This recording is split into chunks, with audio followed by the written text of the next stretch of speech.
Hey guys, it's Core Ross and welcome to 6 News. So today we're talking about the Rainbow Six Siege reputation system, which basically grades every single player in the game and gives you a reputation, either good or bad, and you will be punished if you're bad, and you will be given rewards if you're very good. Now this reputation system was originally announced at the beginning of Year 5, with the hopes of the developers releasing it at the end of Year 5. However, the pandemic ended up pushing back the release of this sometime into Year 6, either Season 1 or Season 2 potentially. Now, the thing is though, they have actually been releasing parts of this reputation system into the live game since Operation Shifting Tides, which means it's been tracking you and watching you since then, building up basically a database of how good or bad a player you are when it comes to team killing, griefing, all kinds of other things which could be negative or positive, because the idea is if you're a toxic or negative player, then your reputation is going to go down and you will be sanctioned for that. But if you're a positive player, you will be rewarded for being a good person and being a nice person to play with, which is, I think pretty good to get rewarded for. And I always enjoy getting free stuff, so that's awesome. So this blog here basically runs through the reputation system at the simplest level, because part of me thinks they're not going to let you know everything about this system. There's going to be a lot of it, I think, hidden. But basically, the thing about to know now is that it's currently running in the background and it's currently watching you. So basically, if you're being toxic, it knows already, which means I think when this system actually goes live, say Year 6 Season 2 or something like that, I imagine when it goes live, you will immediately have a reputation level. It won't be like it starts learning at that point. I think you're going to have a reputation level right then, right there, and you'll be either getting rewarded for being good, you'll either be a neutral player, or you're going to be in that negative standing at the end of it. So let's go through the first section, which is reputation system at a glance. So the developers say the reputation system gives players the tools they need to be positive members of the Siege community, while also acting as an educational tool, helping players to understand when and why an action is disruptive. So part of the system is just basic communication. It is saying we're going to tell you when you're being an ass to someone else, and hopefully you will then change your actions to be more positive. And of course, if you are positive, you end up getting a nice reward of some sort. And the developers also say our goal is to discourage toxicity and promote positive behavior while giving more feedback. They also say, which I think is quite interesting, newcomers, pros, casual players, and streamers alike all deserve to feel safe while playing Siege, and this system intends to help enforce that. Now, of course, this also aligns with the upcoming streamer mode for Rainbow Six Siege, which is probably coming in Year 6 of Season 1. Now, I've made a dedicated video on that, and people seem to be very confused about how a streamer mode works, but basically it just makes you anonymous. It randomizes all the names in your lobby if you have the streamer mode on, which means that when you're streaming, no one can kill you and then get a little bit of, satisfaction seeing their own name come up because it's a randomized name that comes up that's killed you. And also, it randomizes your name for everybody else in the lobby, making it hard for someone to just look up your name and try and find your live stream, and then, of course, stream snipe. So that's how it works. And a lot of people seem to be very confused about that. It just is very simple. It makes you anonymous to everybody, making it far harder to be tracked. But it will help people who are not streamers as well, because they'll be able to go anonymous. And it will also not help cheaters, because even though that name is anonymous to other players, Ubisoft, of course, can just look up the actual real name without any trouble. But anyway, circling back to the actual subject, it is interesting they bring up newcomers, pros, casuals, and streamers, because up until now, 5 years in, they haven't actually done anything to really help. Like, of course, they added in a newcomer playlist, but that is so easy to get around with Smurfs. The helping pros is definitely interesting as well, because, of course, pros can get toxic behavior aimed at them when they're playing. And of course, if you're just a casual player just chilling out, even if you're playing, quick match, if you're not trying hard enough, sometimes players get really annoyed at you. Because I'm burning through the battle pass right now, and I've got this rule in place where I am only allowed to use my gun after I've used both my frag grenades on attack. So it's just kind of, mixing out to make it a bit more enjoyable for me grinding through the battle pass. And of course, people get quite annoyed if you're, watching that gameplay, even in quick match, which is, dumb. But yeah, it is interesting to see that it's taken 5 years to get anywhere close to both the streamer mode and this reputation system, but it's good to see them both finally coming in. But of course, whether it works or if it can be abused is going to just have to be seen when it gets launched. Hopefully, they're going to put enough safeguards in place. Now, let's talk about this first picture that they show off, which is the different levels of reputation. So there's going to be a total of 4 levels. And there's going to be level 0, which is the most worst negative standing. Then level 1, which is also negative standing, but not quite as bad. Then there's going to be level 2, which is neutral standing. Level 3, which is positive standing. And level 4, which is an even better positive standing. The idea here is anyone in negative standing is going to get some tailored messages. So they'd be like, a notification pops up and says, hey, watch out, you're starting to get bad standing because you're doing too many team kills, or you're being too abusive in text chat, and it'll give you probably a rundown of what you could do better, maybe a few bullet points or something like that. And if you don't improve that and it continues to get worse, you'll go into the worst negative standing where you'll start to get sanctions, which could be like having reverse friendly fire on right from the start of the game without even having to shoot anybody. It would just be immediately switched on. But of course, if you're on the other side of the scale and you're in the positive standing, you will again get feedback. So probably notifications in game that just say, hey, you're doing a really good job. You're being a nice player or whatever that, or you're not team killed anyone in the last, couple of months or something like that.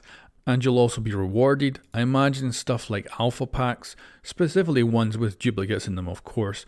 And things like maybe a few unique cosmetics perhaps, just to show that you are a good player. And maybe like a signature skin would be cool up here for the positive players that they could put on, some sort of universal, but it would disappear if you became a bad player. And I think that would be quite cool. So kind of take that away from you if you become a bad player again. But yeah, something like that could be quite cool.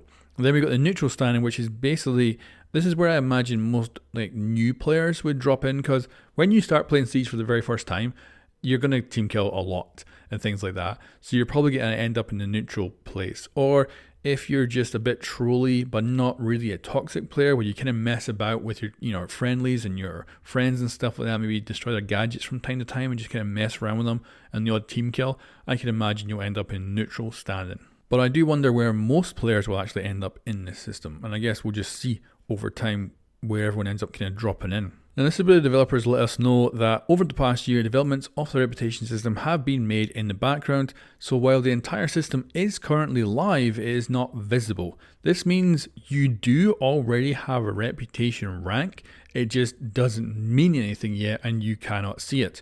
But when it does go live, it will mean something and you'll also be able to see it. So you'll always know what your reputation level is at. And now I don't know if that'll be like visually shown off next to your level in like the main menu, or if you'll have to go into something to check it out, but certainly it's kind of running as a shadow right now in the background. This also allows them to kind of tweak it and play around with it and hopefully figure out any issues before it goes live, and hopefully any ways that people can abuse it as well. And again, that's something that they'll have to take a long time to figure out, and even after it launches, they'll probably have to keep an eye on that to make sure people don't know how to abuse it. And I expect they'll probably keep a lot of how it works a secret, so that people don't quite know when, and how things are getting triggered and stuff like that. Because if you can figure out exactly how many team kills you can get, for instance, and before you get sanctioned, then people are going to learn that number. So hopefully people will not kind of have that ability, and hopefully some of it maybe will stay a little bit variable, so you don't quite have the ability to game it.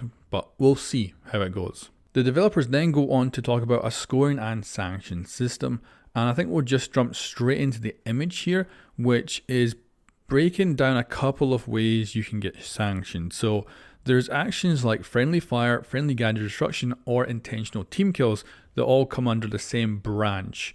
So that is all the friendly fire branch. So if you team kill, if you destroy friendly gadgets, or you do intentional team kills, or any of them combined or separate, then that will add up your friendly fire numerical score. So the more you damage your friendlies, either gadgets or players, the more that numerical score goes up. Now, of course, I expect as well that if you don't damage anything for a while, I assume that score would go down over time. But if that score manages to get high enough, it'll start to trigger some different stuff. So first of all, you would trigger the player feedback and warning. So it'd be notifications saying, this is what you've been doing bad, this is how you can stop doing it, and that you should stop doing it. then it'll go up another level and actually start to give you sanctions. So this could be default activation of reverse friendly fire, for instance. So that if you go up and you shoot one of your teammates' gadgets when you have reverse friendly fire on, you will damage yourself instead. And of course, you can get around that with explosives. You can go and nitro cell someone, but that would then take you to the point of it going even further and actually going up to the reputation score, where it would then bring down your reputation. And of course, that brings in the higher sanctions, which could just be a banning of matchmaking for a certain amount of time or things like that. And of course, you would no longer get rewards if you were in that good level before. They also bring up here the communication side of things as well, which I think is being very, very vague. I assume there is a lot more branches here that they're not showing, and I don't know if they ever will, but the ones they do show is report communication abuse or muted. This is interesting because, of course, I never really thought that just muting a player was in any way hurting their reputation.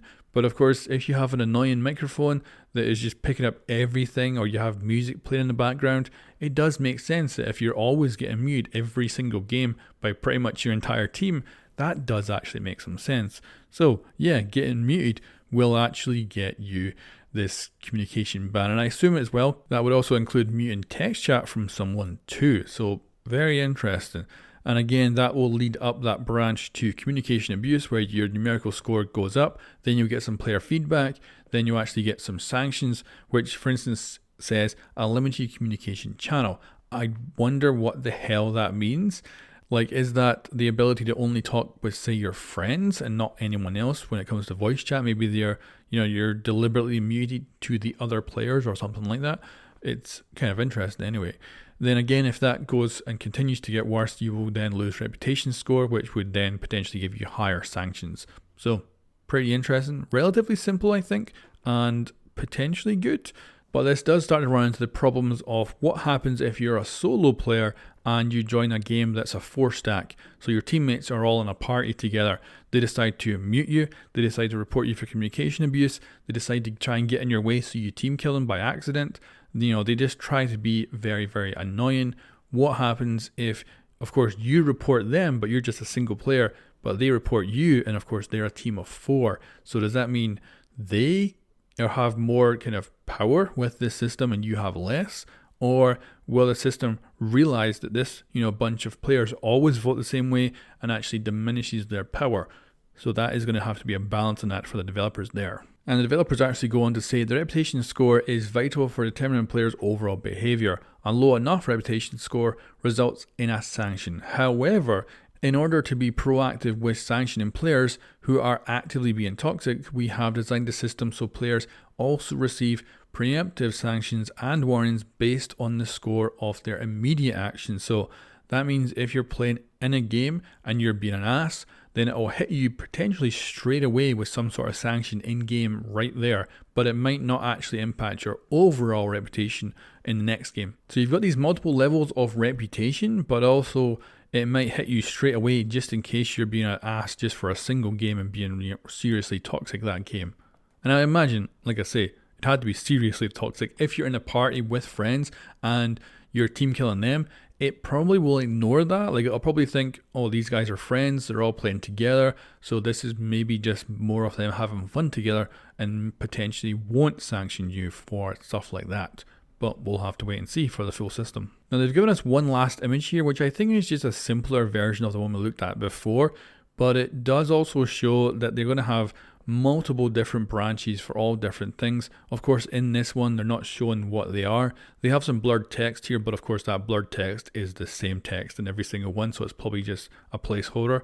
And I imagine even when the system goes live, that some of this stuff will be hidden and not viewable by the player, so that it makes it harder for someone to then take advantage of the system by figuring out the patterns of it. It'll also have to be kept somewhat fluid as well, so that it's not always the same amount of team kills that get you into a negative thingy, because otherwise people will just figure out exactly how many team kills they can do per week and just do those, so they can still be potentially, negative without getting sanctioned and stuff like that. So yeah, I wonder how fluid the system will be, because if they just bring a system that's a solid thing that's always the same, people will figure out the patterns and they'll take advantage of it. So hopefully that won't happen, but we'll see. And yeah, back to this image. So of course we see the positive behavior here and the negative.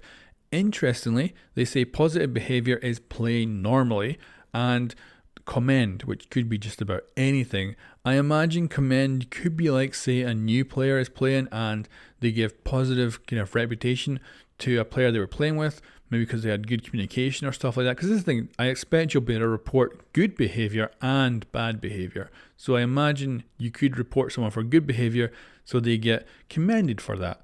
But the thing they say here is that playing normally, what does that actually mean? Like, obviously team killing and stuff like that would not be playing normally, but what if you're spawn camping? What if you're doing stuff that, is still considered a negative aspect?